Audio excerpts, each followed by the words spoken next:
Yan, ito yung pangalawang pinakamabilis nito. Okay, 5 kilometers done, teacher. Ang last pace natin ay 6 minutes and 45 seconds. Okay, dahil last inning na, nandito na tayo sa traditional sprint. Ano kaya masasabi, teacher? Kakayanin. Yo! Okay, barefoot running day 322. Welcome back. Mamaya may laro uli kami. Makailang points kaya? Third game. Okay, let's go. Okay, 1 kilometer, teacher. Ang pace natin ay 7 minutes and 33 seconds.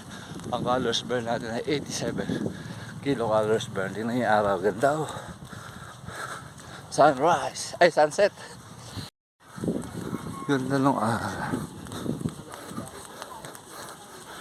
Ayun. Okay, 2 kilometers, teacher.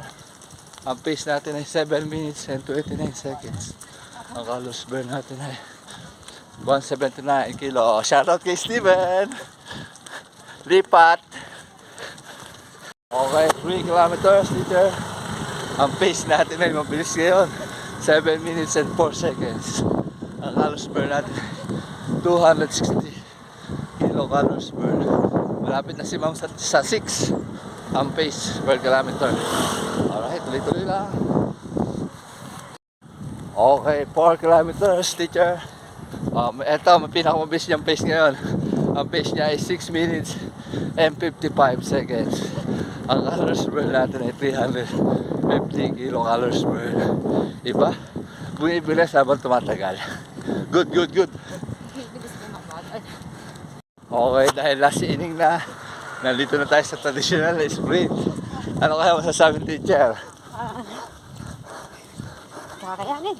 Yun! Yun ang pinakamaganda sa lahat. Kakayanin. Oh. Ay, ala! Hataw!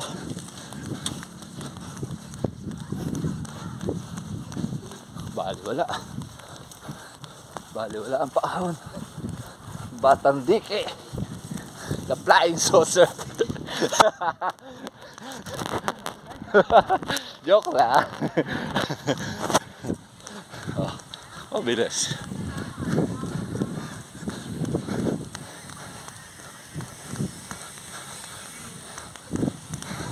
Okay. Nice. Okay, 5 kilometers done, teacher. Ang last pace natin ay 6 minutes and 45 seconds. Ang total pace natin ay 7 minutes and 11 seconds. Ang calories burn natin ay 435 kilocalories burn. Oras 36 minutes and 11 seconds. Tubig tayo, tubig. Okay na yung 5. Alright, mabilis yun.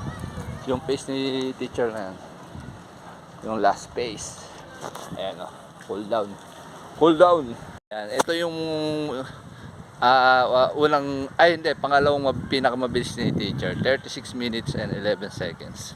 Ano, teacher, masasabi mo? Super init. Yes, ano yan? Nakakatuyo ng lalamunan. Siyempre, may init eh. Okay, cool down.